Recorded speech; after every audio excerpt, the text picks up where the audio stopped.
Oke, assalamualaikum warahmatullahi wabarakatuh. Kembali lagi di pertemuan 7. Kali ini saya akan menjelaskan tentang spesifikasi topologi jaringan instalasi pada net kabel. Oke, langsung aja. Yang pertama yaitu adalah standar dan spesifikasi. WiFi memiliki standar dan spesifikasi IEEE 80211 dan menggunakan frekuensi 2,4 GHz dan 5 GHz atau frekuensi dengan standar 802 IIA BGN dan seterusnya ini. Oke, selanjutnya apa sih perbedaannya dari 2,4 dan 5 GHz tuh? Bila luas jangkauannya luas, yang disasar yaitu kita menggunakan akses point 2,5 karena dia lebih luas. Bila kecepatan kita capai yaitu gunakan akses point yang 5 GHz. Untuk lebar rentangnya itu frekuensi di batas bawah dan batas atas dalam satu channel. Default lebar channel yang digunakan adalah 22 MHz yang biasanya ditulis 20 MHz. Lebar channel dapat dikecilkan 5 MHz untuk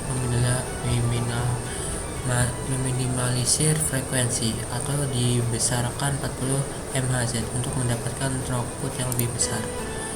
Untuk frekuensi channel dibagi menjadi dalam suatu band di mana akses point beroperasi.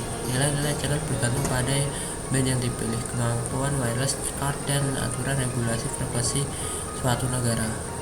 Untuk range frekuensi channel untuk masing-masing band adalah untuk yang 2,4 GHz yaitu 2412 sampai 2499 MHz.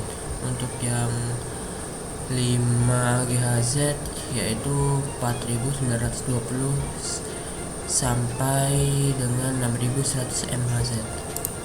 Jadi untuk channel yang 2,4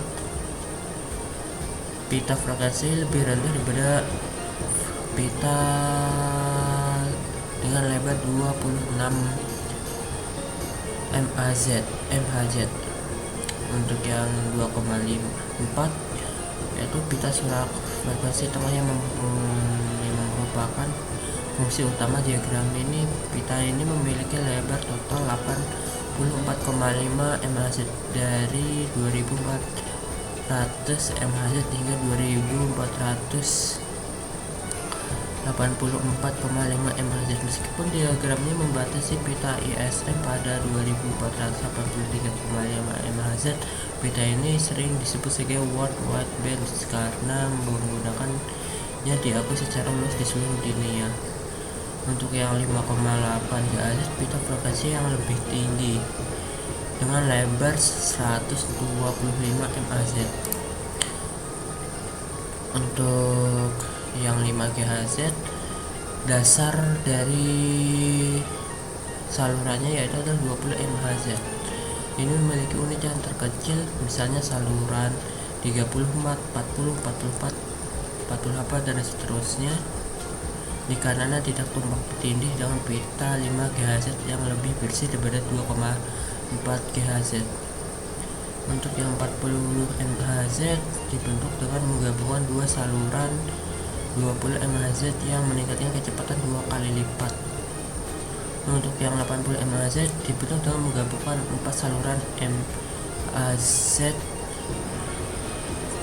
Ini menghasilkan kecepatan yang jauh lebih tinggi. Dan yang terakhir yaitu adalah 160 MHz dibentuk menggabungkan 8 saluran MHz untuk menawarkan throughput atau kecepatan maksimum untuk standar WiFi yang baru. Untuk topologi kabel atau interfaktor yaitu koneksi terjadi antara akses point dengan satu atau lebih stasiun. Koneksi terjadi apabila ada kesamaan service set individer SSD dan kesamaan band. Station secara otomatis akan mengikuti channel frekuensi pada AP. atau akses point. Stasiun hanya dapat melakukan scan akses point dengan list channel frekuensi yang diset pada stasiun. Untuk yang kedua, koneksi terjadi antara stasiun tanpa AP. Koneksi terjadi apabila ada kesamaan device set inverter SSID dan kesamaan band. Stasiun secara otomatis akan mengikuti frekuensi panel master station. Oke, untuk pertemuan 7 dari saya kali ini saya ucapkan terima kasih.